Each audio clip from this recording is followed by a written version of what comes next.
Welcome back, Broncos, to Crossing the Alameda, the podcast where we reconnect with our Santa Clara University alumni class of 1991 and hear the stories of who we were back then and who we've become since then. And every episode is a chance to catch up with a classmate, share a few Santa Clara memories and a few laughs along the way, and understand where we are today. I'm Mike Kline. I'm recording from España today, so I'm happy to be here, and I'm happy to be joined by my classmates and co-host. Kari Moran is joining us from Portland, Oregon. Hello, Kari. Hello, good to be here. Excellent. And we have Charles joining us from the East Coast in New Jersey near NYC. Hello, Charles. Hey, Mike, good to be here. Excellent. And last, we have AJ joining us from Sonoma, California. AJ, would you please take it away for us? I cannot wait to kick this next guest off. So stoked to invite to the program, Crossing the Alameda, our good friend, Zeus Mendoza.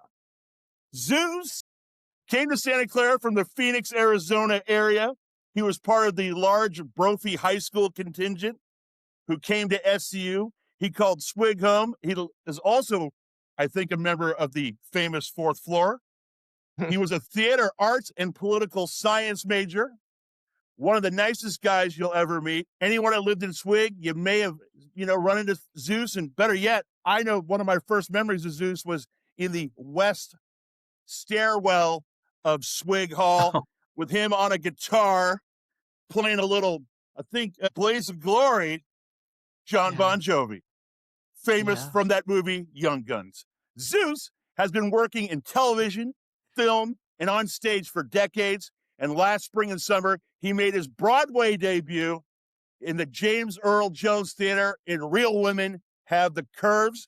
And if you might have had a good chance, he was also on the television broadcast of the Tony Awards, and you might have seen him sing on stage. Some of his classmates were lucky enough to catch Zeus in his performance on Broadway. He's been a professional voiceover artist for 25 years. He's released music with his band Simple World. He's done voices in Beverly Hills Chihuahua and Puss in Boots. And for all those gamers out there, he may have done some voice in Fallout Vegas. We can't wait to get this guy on. If you want to find Simple World, you can find it on Spotify and Apple Music. Right now, he's working on screenplays. He's in a great place in his life right now. On top of this, he's also a father. He has 3 children. One is a fellow Bronco. One is a junior at Grand Canyon University. And his youngest, his only daughter, is a freshman in high school. I can't wait to get into it with one of the greatest celebrities of our class, Zeus Mendoza. Thanks, guys. One of the greatest celebrities of the class. I love how you put that. I feel so loved. Welcome. Thank you, guys. It's such a pleasure to be here. Oh my gosh, this is exciting. When we talked about getting you on, AJ said, I wonder if I have to go through, I don't know, an agent or something. It was so funny. That's funny. So, not you guys. Never you guys. Yeah, thank you. I get to start off, which is great. So I, first of all, just want to say watching your career has been so exciting and honestly not surprising at all. I think what AJ said is true. Just one of the nicest guys and so talented. And I still have such vivid memories of you singing and playing guitar and swig on Fourth Floor. That was so much fun. Even my sister, who was an RA, I don't know if you remember her. She was like, she still remembers that. So I get to start. If you could go back to Santa Clara for just one day, and you probably did if your son was there, but if you could, what would be the first thing you would do? Oh, God. Have a beer at the Hut. I know that's changed. The Hut is now a restaurant bar, isn't it? Yes. Or is it still a bar? I know Long John's is long gone. Long John's long gone. Lord John's, yeah. Lord John's, yeah. AJ calls it a Shake Shack, the Hut, don't you? Hey. It is kind of a Danny Myers Shake Shack vibe. You can get food. I believe you can get tater tots there with your, White Claw or High Noon or whatever the kids are drinking these days. They don't serve Zima anymore. I don't know. They should maybe bring that back. But yeah, we Do could they do still that. have We those could all have a dollars up beverage on the there. wall, up on the ceiling? Can you have a beverage? Okay. Yeah, there's no dollar bills on the So- ceiling anymore. And the bathrooms are way Uh. too nice now. But Mhm. doesn't mean we no, can't what's the go world there. coming to? We can go there. But yeah, that place is pretty iconic. We have a lot of memories in that place. A lot of stuff went down at the Hut and Lord That's John's. true. Yeah. Can I ask, where did you live after Swig? Did you move to Dunn? No. Oh yeah, Dunn. I was at Dunn. Dunn. Yeah. I went to Dunn. And then I was also like I was an RA the third year, so I stayed in Dunn, and that was interesting. But it was about halfway through that third year, I'm like, you know what? I kind of want my own place. Yeah. Having to deal with it. I mean, it was fun. Listen, I'm very grateful, and being an RA was such a fun time and eye opening, and I learned a lot. And obviously, uh, the responsibility of having to to kind of be there and monitor 30 knuckleheads or whatever, however many were on the floor. It was a big responsibility that good tool that I kind of put in my Yeah. I did that my senior year, so I know what you mean. You So did. so your senior year, you were off campus. Senior year, I was obviously. off Yeah. campus. I was at I don't know if you guys remember the Plumtree Apartments, like literally about a mile off, right? Yeah. Was it on Newhall or Winchester or one of those streets? The Plumtree Apartments. Yeah, my roommates were one of the guys that I was at RA for. He literally lived across the hall from me. As a year younger, obviously, but Bobby Warnock, who I ended up actually being the best man at his wedding. Great guy. Oh. And then Kevin McMahon, who was my bandmate, the hair monster that I was talking to you guys about. It was the three of us. Awesome. It was a crazy, crazy time. Oh, that's brilliant. So theater and arts and political science. That's not a combination you hear together too often. What were you thinking back then when you had that theater, arts, and political science choices? One word, Mike: confusion. I was just confused. I didn't know what the hell I was. I knew that I had something in me that I wanted to do something in the. Believe it or not, when I got accepted to Santa Clara, I got accepted as an engineer, and so I got to Santa Clara, right? Because I did great. I went to Brophy College Prep, which is like the Jesuit, right? Of so I did well there. I got straight A's, and when I decided I don't know what I want to do. What do I declare? I thought, well, just write something down. I wrote down engineering, right? And then I was like, okay, got accepted as an engineer. I got there. I didn't take one engineering class. Like, that's not what I want to do. Okay, what do I want to do?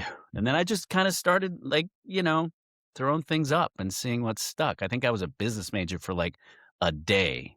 And then I took I took some poli-sci class, and I'm like, I love this. This is great. And then my sophomore year, the way I got into theater was, I don't know if you guys remember Susan Moen. Yeah. Beautiful. I love Susan. Anyway, she was a theater arts major, and she knew me, and she knew that I sang and played guitar. And she said, they're auditioning for this thing called Jesus Christ Superstar, this play, this musical. You should audition for it. This is, I think, toward the end of our sophomore year, right? And I go, yeah, but I've never really. I did a community theater thing when I was in Arizona, when I was in Phoenix. So I'm not, So she convinced me. Long story short, she convinced me to audition for it. I went in. I prepared a couple songs, and then I got called back. So I was like, crap. So there are these little theater nerds. I call them nerds because I'm a theater nerd now, so I think I can say that. But at that time, I wasn't a theater guy, and so we're all like clamoring to see the board. Like who got called back, and then you see the list, and under Jesus, there was two names that got called back for the role of Jesus. There was Tim Fullerton, and then there was Jesus Mendoza, right? And I remember Jesus Mendoza, and I remember one of the guys going, and I think it was who was it? I can't remember who it was. He goes, holy crap, guys, who is this Jesus got called back for Jesus. What is this? It's a lock. And nobody knew who it was. And so he goes, Tim's going to have his hands full. Like nobody knew who this Jesus guy was. So anyway, that's how I got into the theater That's program. I got awesome. that and I got the bug and that was it. Oh my God, that's awesome. That's a great memory. That Well, we also is. do you have any vivid or funny, slightly embarrassing memories that you still think of every now and then from your SAU days that make you smile or make you cringe a little bit? God, well, they all make me smile and they all make me cringe. Oh, A lot of them make me cringe.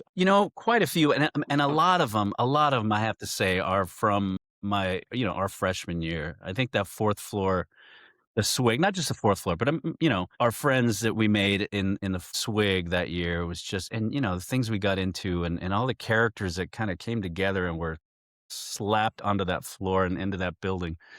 I remember, oh God, Tommy Tompkins. Who is it? Tommy Tompkins. He was a guy was he was from Canada. He's this scrawny dude. He got me playing the guitar. But I do remember, obviously, red hair. What's that? Red hair, screaming red hair. I remember you guys. That's who you were playing "Blaze of Glory" with in the stairwell when I met you. Yeah, I Wanted, remember. Dead or Alive, and all these, Dead or and then a Alive. lot of U2 songs. Yeah, and so that was fun. I remember we had an Everclear party in my room, and I think Doherty volunteered my room. Doherty and Kline volunteered Joe Brick, because I was roommates with Joe Brickler. You guys know Joe, and he's from Brophy as well. But we, memories of being on that floor, man, and just laughing and just I'm surprised we got through that year like unscathed. So many Brophy guys. How did you guys end up on the same floor?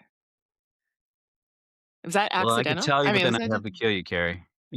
oh, No, I absolutely don't know. I don't know how we all, like, Middle Mist wasn't on the floor, I don't think, and I don't think Tim Moran was on the floor. I think they were out in McLaughlin or something. But, Yeah. Yeah.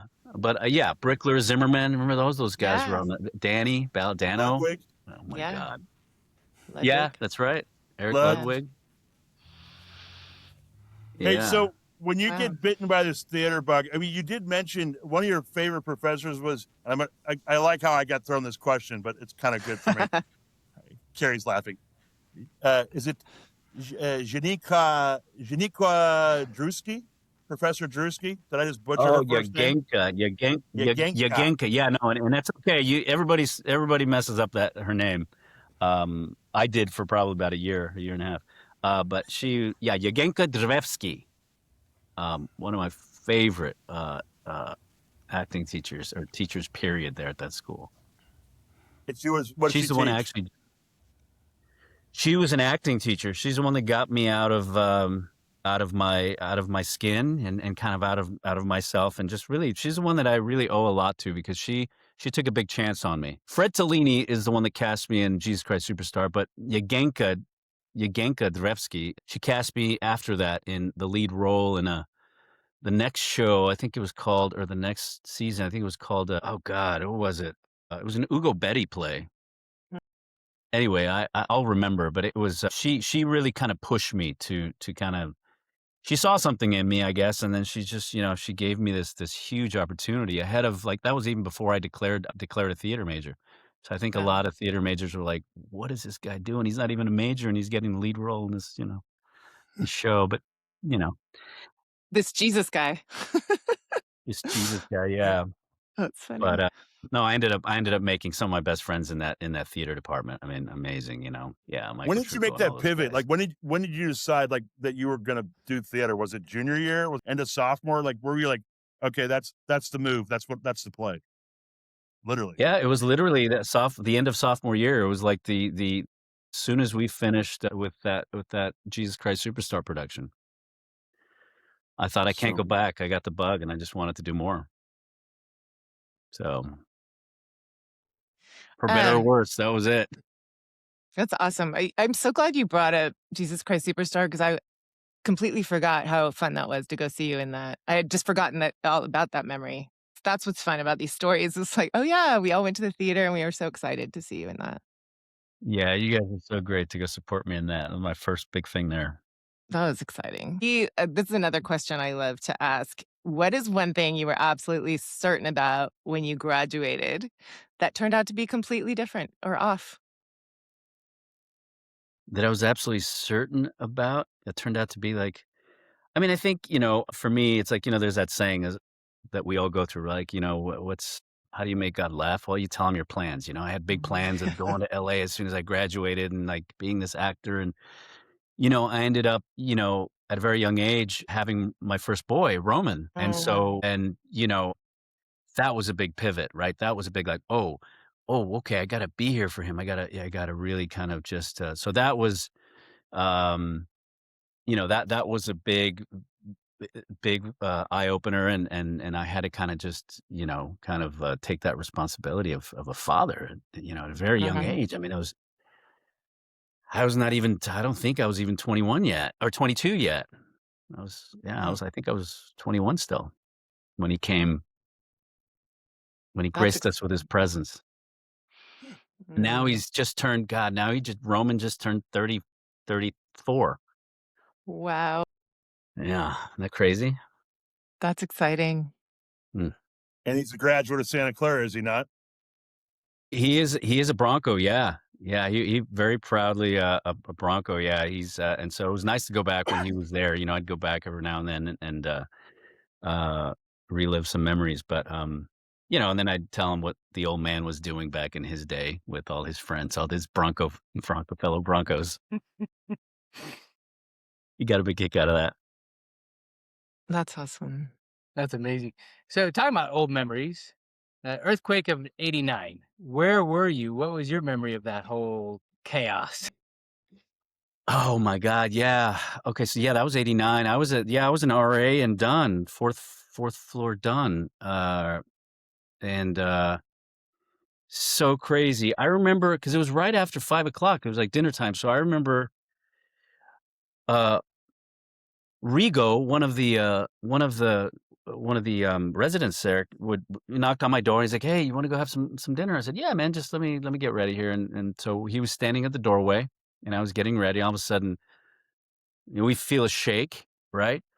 And I go, "Holy crap," and then it keeps going, and then it gets bigger, and it just keeps going and rolling. I'm like, "Oh my god." So I stand up, I'm like, tell him, stay in the doorway, stay in the doorway." I go over the doorway, I look out, and I see Swig, right? Because it's on rollers, and you literally see Swig Mm. like, like this. And I'm going, "Oh, man, this is big." I'm trying everybody's out in the hallway, screaming or just kind of I don't think screaming. I think they were just most of these bozos were having a good time. They were just, one of the guys came around the corner. He came out of the elevator riding a skateboard, and he's riding a skateboard down the hallway, right? While the hallway's doing this. And I'm like, "Dude, get off, get off your skateboard and get in." Um, but yeah, that was a very vivid memory, man. And then after that, obviously, right? Like, everybody was out in the quad and outside and just trying to figure out what the heck we're gonna do, you know? Yeah, that was a tough one. That was a very vivid memory, actually. 504, I think it was. 504, Wow. 505. Yep. Yep. It was a World Series, right? So yeah, there was a pandemonium And you with know that who was whole. at we had friends at the World Series, and we thought that because I think Joe Brickler was at the World Series, like a Joe was couple with other me. You were there too? Joe was with me. I took Joe to the World Series, Oh my and Joe god. Joe turned about 70 shades of white, and I don't blame him. Like we got thrown to the ground at Candlestick Park, and Joe's like, "We have to get out of here," and I'm like, "No, man, they're gonna play the game. It's just California." He's like, "No, no, we gotta go." And we did go, and Joe was more right than I was. I thought, "Oh, they're going to play the baseball game," and Joe's like, "No, no, no, they're not playing this baseball game today." So Joe and I had a Wow. very interesting sojourn back to Santa Clara that evening from Candlestick Park. But Mm. that's Well, for and you know another what was so story. scary? Yeah, what was so scary is like when people that were watching the game on TV, all of a sudden it just went black, and we were like, "Oh my god!" And we just panicked. We're like, what happened at Candlestick?" But luckily everything was fine and whatever. But ooh, that was scary. Yeah. Did you all have to move out of the dorm or were you able to stay in? Yeah, we were gone, I think, overnight or for something. They had to do some inspections, and I want to say the next day or 2 days later, we were able to allow people back in, and we came back. The RAs came back obviously a little bit before the residents, and we just wanted to make sure that we met, and we want to make sure everything was fine, that all the inspections were done, and it was crazy. That's crazy. This is That's one of my favorite questions because I wasn't there for it. I was gone. So I'm always like fascinated by these stories. Where were you, Carrie, at that time? I was studying that semester. I was in Rouen in France. You were abroad. And because we didn't have cell phones, we were getting really trickling information that thousands and thousands were, tens of thousands were dead, and it was crazy. So That was the yeah, time before social media and the time before, yeah, people instantly knew what was going on, so people were kind of in the dark. Yeah. yeah, before full widespread panic. So, yeah. So, hey, let's talk about, hey, Zeus, what have you been doing since 1991? Besides being a father in 1991, which obviously, as we kind of walk this journey, I mean, you already brought up a massive turning point in your life or an unexpected detour or a blessing, because I think that's really in the end what that's been for Definitely a you. blessing, yeah. Yeah. Difficult blessing, but it was a blessing, yeah. But what's been going on? Well, I'll tell you guys, I stayed in the Bay Area and did a lot of theater there, and because I needed to be there, but I wanted to keep acting, and so I did a lot of theater. I worked at, every theater house there in the Bay Area, San Jose Rep. I worked at, I just the San Jose Stage, Teatro Campesino, with Luis Valdez. I did a lot of theater there, and then as I was about to leave, I think it was in 95 or 90. So I stayed in the city, right? And I was about to leave. I decided to leave in about 95, 96 because Roman's mom decided she was going to go to New York to get her MFA, and she was going to take Roman with her. So a few years down the line, right? So I decided, okay, well, now's the time to go to LA. I wasn't ready to go to New York. I wanted to, but so as I was about to leave, I got cast in I got a text. I got a call from my agent there. I had an agent I think it was called Stars Agency in San Francisco at that time. They said, "Hey, there's this audition you should come in for. They're looking for an Elvis type." And I'm like, "An Elvis type? Don't they know like who? I mean, really? Jesus Mendoza? You want to? Okay, I'll go in." So I went in, and it was for the ACT casting director, and it was for a show called Picasso de la Panagile, which is a Steve Martin play. Steve Martin wrote it. And so I go into this audition in San Francisco at ACT, and sure as hell, there's Steve Martin and there's Randall Arney, the artistic director of the Steppenwolf, and this a couple producers, and auditioned for it. And this was, mind you, I was on my way out. I was leaving the city to go to LA, and so I got cast in this show that kept me in San Francisco for another year and a half almost. Wow. It ran for about a year and a half, and that allowed me to kind of put some money in the bank to kind of make the move, because I was going to make the move to LA with like nothing in the bank, right? Like $200 in the bank or whatever. So that was a blessing. Talk about blessings. That was a blessing. It was a fun show to do. I got a chance to work with, because it came from New York, right? It started at Steppenwolf, went to New York, or went to LA, then went to New York. And when they came to San Francisco, it was the whole New York cast. And so I was the first one to go in and replace one of the actors from New York. So I got to work with all the New York cast. And then slowly we kind of they hired a lot of Bay Area actors, but that was a lot of fun. So did that. And then right after that, I came to LA and started, I got into it right away. I got an agent, started auditioning, got a voiceover agent, got a theatrical agent, started doing a lot of, TV guest stars, and then one thing led to another, and then I just kept doing it, and then voiceover just kind of was my day job. And whenever I would get a TV or film job, I mean, that was like icing on the cake. And then slowly I just got there. It's like, it's true what they say, right? There are peaks and valleys, and it's like the life of an actor, an artist. There were definitely some downtimes, but I was fortunate. I was one of the fortunate ones. I did okay, and luckily that was the only thing I was. I was fortunate enough to do that, and only that, and support a family and raise a family, and here I am, blessed. Amen. Oh, that's beautiful. That's amazing. That's awesome to hear that. So Broadway, the James Earl Jones Theater. You got The Real Women Have Curls. tell us what the Curves. debut felt Real like. women have Curves, curves. Well, curls, curves. a lot of them have curls. Yeah. Some have curls. All have curves. Yes. Right. Yes. But yeah, tell us about the debut. I mean, that's exciting. Yeah. Maybe not for you. Yeah, You've done a Mike. lot of debuts, but for us to hear this is just phenomenal. Yeah, yeah, Mike, thank you. That was well, it's based on a play that was written by Josefina Lopez. She's a LA native. And I think, and then they made it into a movie, this independent this movie with which was a beautiful little small film that got America Ferrera's career started. And then they decided to do it in a musical. So I get the call again. I get the call from my agent saying, "Hey, there's this audition. They need to put you need to put yourself on tape. You need to do a song, and they need to do a couple scenes." So I did that, and then I got the interest, and then they called back and said, "We want to fly you to New York so you can kind of meet the director, producers." And I did that, and next thing you know, I'm cast in this.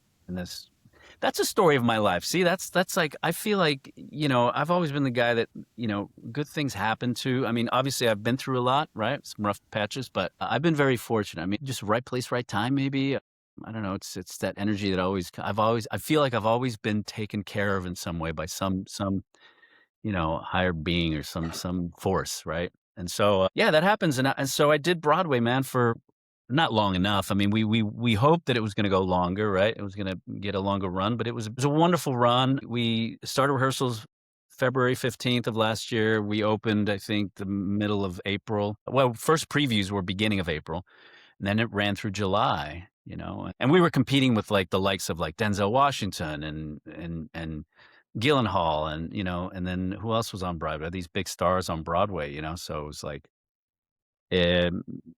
we had great audiences, and the audiences that we did have, because we'd go out and meet them. We'd go out and sign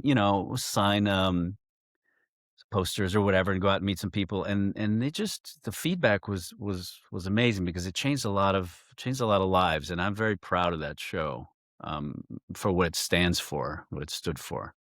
Obviously it's about body positivity. It's about a community. It's about, being who you, everything you can be in spite of everything that's against you, right? In this community, a society that looks down on you. And these women, you don't see these roles for women like this, especially Latino women on Broadway. And I was just, thrilled to be a part of it in some small way.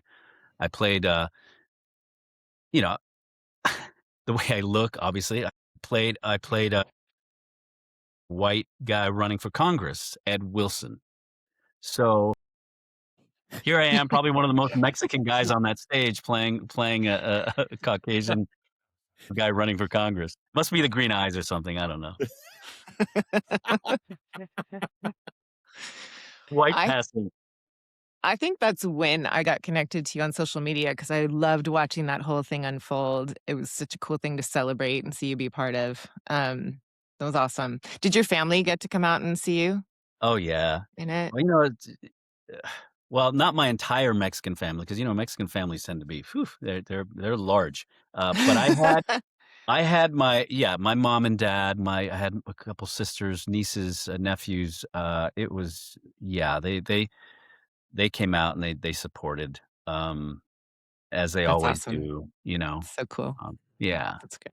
and a lot of friends that I hadn't seen in years. Like all Santa Clara guys people that went out there. That's rad. That's so cool. The voiceover stuff is so cool to me. My kids and I have such a fascination with that, and it seems like such a great gig. What's that world like? And do people ever say like they recognize your voice out in the wild? Oh yeah, they do.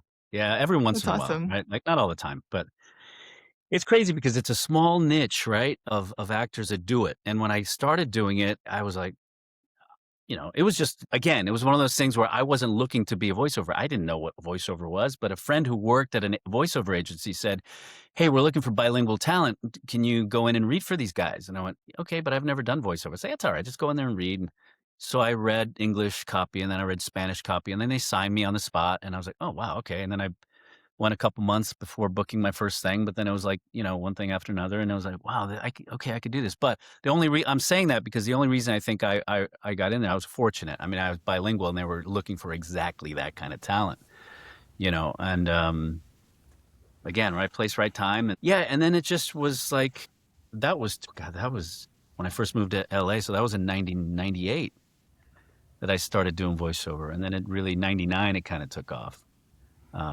And then, yeah, video games, a lot of commercials, radio, TV, and some animation.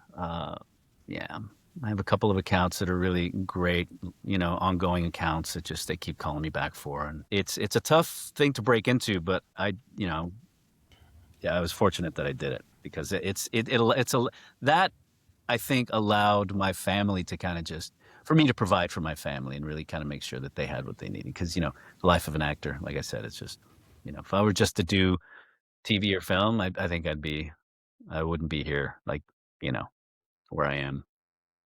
Mhm.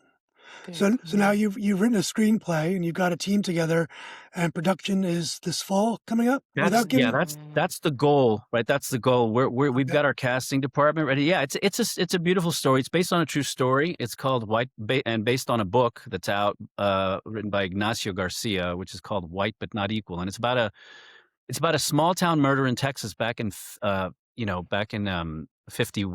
51, and it's a case that was decided 2 weeks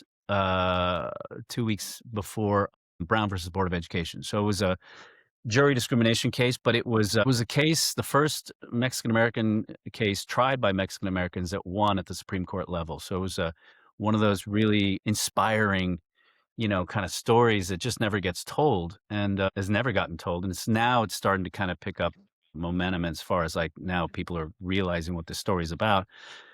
But it's this like, ragtag kind of very intelligent group of 4 Mexican American lawyers from San Antonio, Texas, and Houston, that take this case all the way to Supreme Court. It's a beautiful story. So we have our casting department, and then we have our legal team ready, and now we're trying to get some funding for it. right? So That's The old awesome. funding That's my game, Zeus. The old funding game. the old trying to get money for Anybody wants your to thing. give Zeus some money, please, if you're hearing the podcast, give the guy a call, help him out. I think it's a worthy story. Yep. And, that's always the thing. There's so many amazing stories that deserve to get made. And just sometimes people don't realize how hard they are to get made. So we know it's going to happen for you because you're putting a good message out in the world. You're putting a good vibe out in the world. And so anybody listening, I think you got an opportunity to be part of a really good project. So give Zeus a call. AJ, you're the best, buddy. Yeah, I appreciate you. I'm gonna give you my 10%. I probably should. That's what you want me as your 10%er. I know. Hey, I think this is a pretty legitimate question. I've traded stories and notes over the years, and I'm so happy that you've been able to be a working actor, and it is. I'm so happy that you're committed to your craft. And seeing you on Broadway was just, I didn't get to see you personally, but we kind of were working up, and we chatted as you were making the move, and I was like, wow, this is really cool. And I was trying to help you find an apartment, and I was just happy to be part of your journey. I'm like, come on, man, this is gonna be because something's gonna break right. And like, I'm so when I saw you on the Tony Awards. So if you guys didn't watch the Tony Awards, Zeus was on the broadcast for the Tony Awards and singing. And it's a pretty great moment when you see your classmate up there just giving it all and working with an amazing cast on an amazing project. So um, I I love the hype. I guess the funny thing is for you and me, like, do your kids actually appreciate the hype? Or they go, yeah, that's just dad doing dad's work. Or they go, yeah, my dad's kind of cool. Or, he's in a band and he's doing screenplays and he's doing voice work in games. Like, what do your kids go like, yeah, dad's cool. Or like, that's just dad going to work. What's that like in That's a great. the Mendoza household? That's a great question, man. That's a great question. Yeah, I think it hits in waves. I think it hits them in waves, right? I think they're old enough now to where they now kind of go, oh yeah, that's pretty cool what dad's doing. And it's just part of their life now. But I think, and when I'm talking to Roman just recently, he told me something that I think he said in the past, but I think as an adult, when you hear it from your kid, it really hit hard, right? And I got very emotional when he said it. I'm getting emotional now, actually. He said, "Dad, you are cool. It's like you've done some cool stuff, and you just rock, man. It's like your music, your things you do, and I just, hearing it from him as an adult is like, wow. Because it's, when they're teenagers and stuff, they kind of, you never know, right? Whether if it kind of hits them. And we had a really nice heart to heart. He kind of told me that he's always kind of looked at me like that, like it was like, like I was something that he really appreciated and respected and loved the things that I was doing, right? So that to me was pretty special. They get it though. They get it. I know they get it because they're, my daughter's, she just turned 15 and she thinks it's pretty cool. I think she keeps everything I think she doesn't, no, I know she does. Yeah. But she doesn't talk about it as much, but she definitely does. It's so neat. She Do does you her own think- thing. She's got Do her you high think school buddies. of all the projects? I mean, getting cast in that Steve Martin play obviously was just like a critical moment in your kind of career path, right? And that the doors that open from that are just kind of just wild. Like, what's in your scope of work? Like, what's the thing you're most proud of as to this date? Like, and I know you got about 75 more chapters to write, but like, what up to this moment? Like, besides your kids thinking you're cool doing Fallout, Vegas voice work, which I think is pretty cool. But like, what is that moment? Like, what's that project you're like, yeah, I mean, Broadway, I mean, is Broadway kind of like, is that the big moment right at this point? Or, if you went back, like, Yeah, I mean, give me two moments where you're like, I love that work and I love that work. yeah, I think, gosh, uh, it's like asking, like which, of if you're a parent of like 10 kids, which kid is your favorite? I'm trying to think. Yeah, I mean, at Broadway is definitely a big milestone, right? That to me, and it took me, 54 years, 55 years to get there, right? So, uh, oh God, yeah, 55, 56.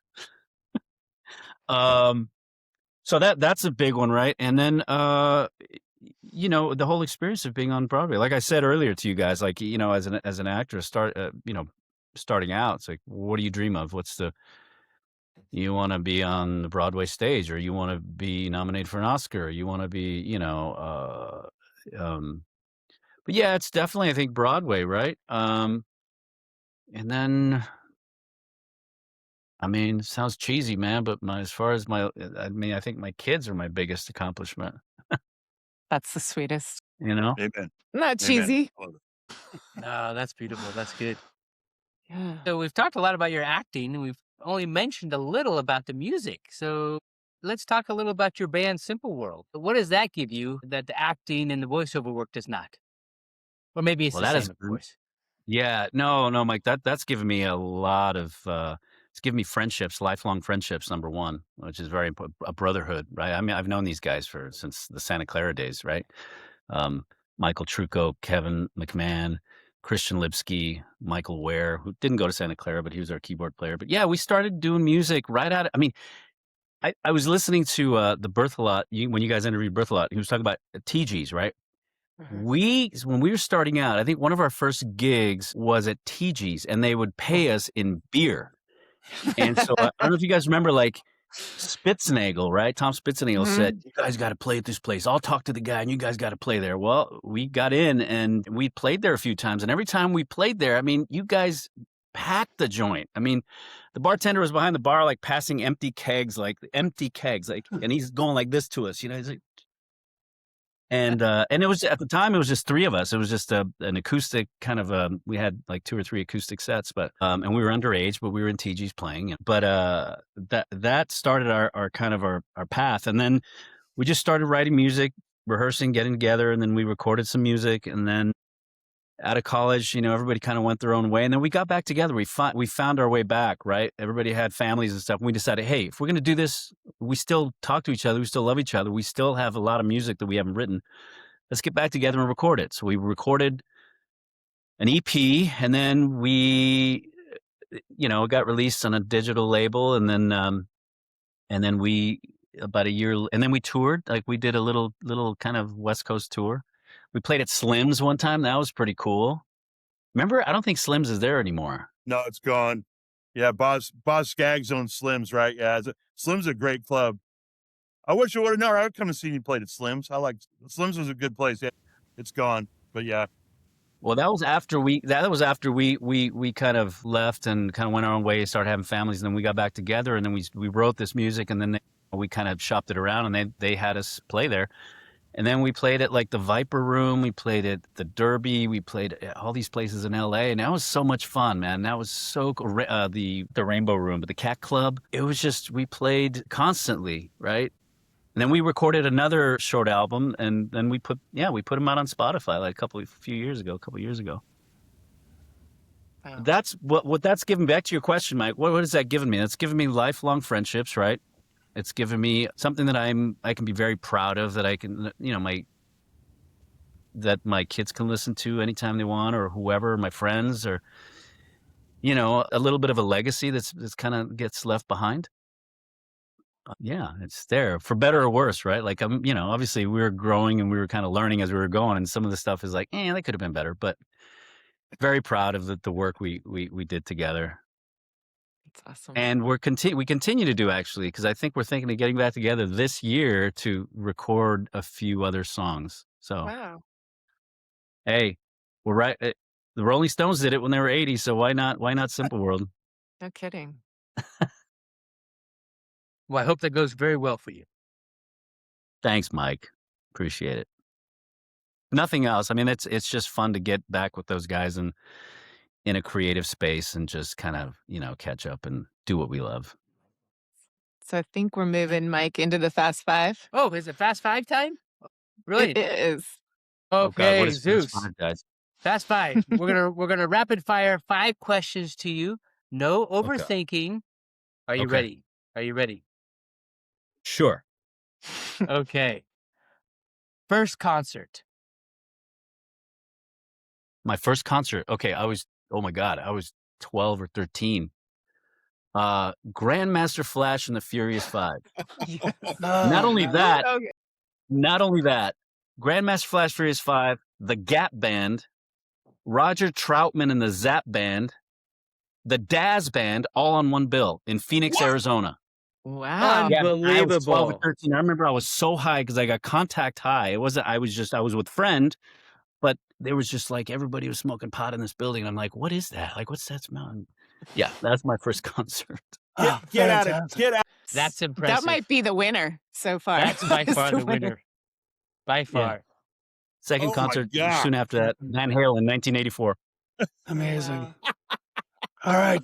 Question number 2. From one extreme to the next. I know. What is your favorite movie to quote, and give us a little taste? Oh God. Okay. Well, seeing that we're 91, class of 91, I think it. Caddyshack. Okay, Caddyshack, because that was big. I'll give you a couple. Be the ball, Danny. I used to tell Dano, like Danny Bell, be the ball, Danny, all the time. Be the ball, Danny. Be the ball. Or you just wanted one, right? I'd love another one. The other one on that was. Well, we're waiting. yes. You'll Nice. get nothing and like it. I think that was another one. Spalding. Oh, Mrs. Green. Oh, Mrs. Green. The pound would be good for you. For me, Mrs. Green. This is an R-rated or PG-rated, right? I don't think we can. It's you mean- R-rated if you want it to be. It's explicit. No, It's that's okay. explicit. All That's funny. our shows are explicitly good. Just in That's case. what we do here. That's all we Okay, do. be the ball, Danny. Yeah, because it makes me really smile and think of my good friend Dano. Fantastic. I always think you'll have nothing and like it. That's what we always quote. Cannonball. Oh God.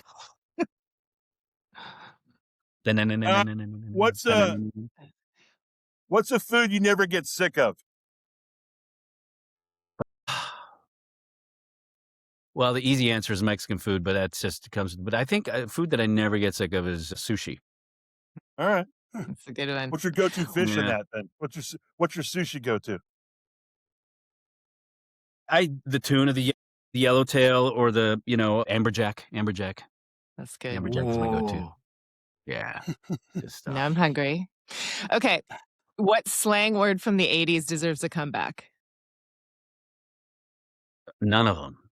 No, I'm kidding. I'm kidding. I'm kidding. No, the slang word from the 80s. Oh God. Slang word. Oh, I don't know. It's like tubular a slang word. I don't know. It's like That's a good one. Gnarly. That was gnarly. Gnarly's the That's right a word. good one. Yeah. That's great. I used to have oh, poor thing. She passed away. Her name was Marley, a boxer. We used to call her Gnarly Marley. Yeah. Aw. Yeah. Gnarly. Yeah. I'll go with gnarly. So if you weren't doing what you're doing now, and maybe not engineer, even though that was your first declared major, right? What's something a different career that you would do, you think?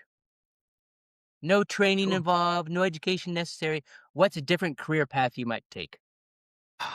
You know, my family's full of teachers and nurses, and so I would have to say is some kind of teacher, professor, teacher. I mean, give back a little bit. I'm well aware of like the people that kind of changed my life. So yeah, I'd be a teacher. Nice. Yeah. Nice. What kind of teacher? I have no idea. Acting. Well, as we wind down, something we like to ask everyone is if you could go back to your graduating self in 1991, is there any advice that you would have given the earlier Zeus? Where do I start, man? A ton. I was just a wide-eyed, dopey kid who just, I had a good heart and good intentions, but, just I didn't know exactly how to. I would say, don't worry too much. Don't worry so much. Everything's gonna turn out the way it's supposed to turn out. You Uh, you got what it takes to be anything you want, and just try not to worry or stress so much. I think that would be the best advice I would give myself. Give Yeah. yourself a little grace. Mm. Yeah, it was it was one of those things where right out of college when I graduated, my world changed. So I was confused, and I was like, I knew that what was around the corner, and so it was daunting, right? So, but if I would have just, had the kind of that inner peace, and I would just say, yeah, don't worry so much. It's gonna turn out just fine, more than fine. Yeah. I think giving yourself grace is that's a huge piece of advice. I think Mm. I think people struggle with actually give themselves the room to be okay, and I think that's really important to kind of carry forward. So that's a great message. Is hey, so look, October, 35 years. You gonna be there? We're gonna see you. I'm gonna say yes. That's the right answer. That's the right answer. Who would you like to see at the reunion? Maybe you like go back and you're going through your Rolodex because nobody knows what that is, but we do. You're going through your Rolodex. Who would you love to see at the reunion? Like, this is like, we've kind of called this like the shout out part of the show, but like, who would you love to see? Or who do you want to say, yo, I'll be there. Come have a coffee with me. Meet me at the Hut. Well, Bloody Marys. I don't know. Maybe that'll be a morning beverage. We could always certainly finish it off with an afternoon and an evening beverage. Who's that? Who do you want to say hi to? I mean, all you guys, man. I just, the list is long. I mean, just everybody from you guys here on this podcast to like the guys that kind of, on that fourth floor, like Doherty and Dice and all those guys and Bowser and, Berthelot, obviously. I mean, everybody.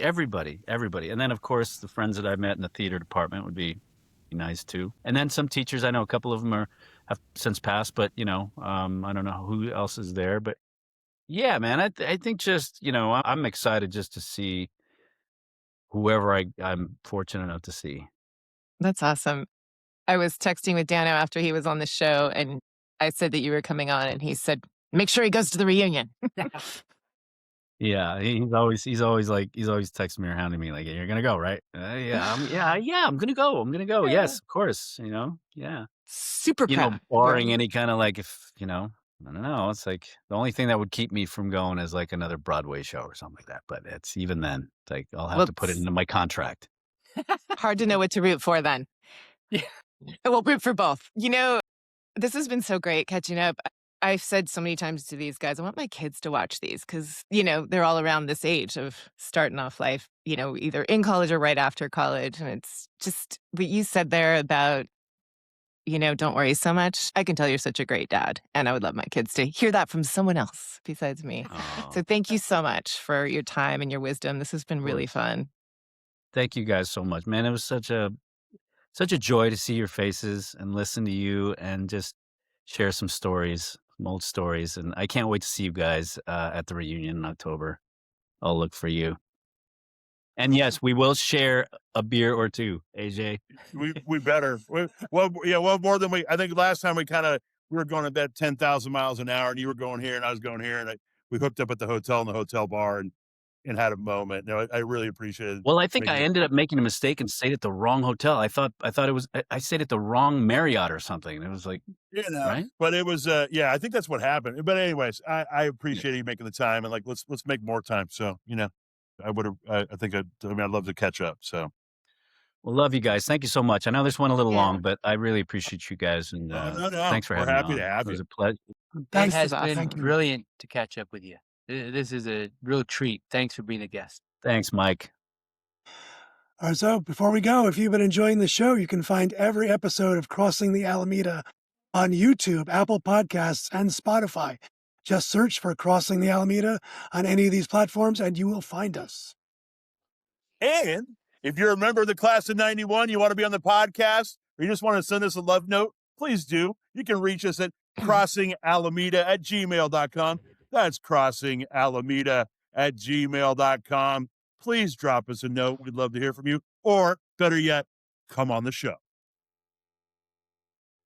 Yes, we're always looking for good stories. We know they're out there because we know great people from Santa Clara. So come join us. Thanks for listening, everyone. We'll see you next time on Crossing the Alameda. Go Broncos! This is awesome.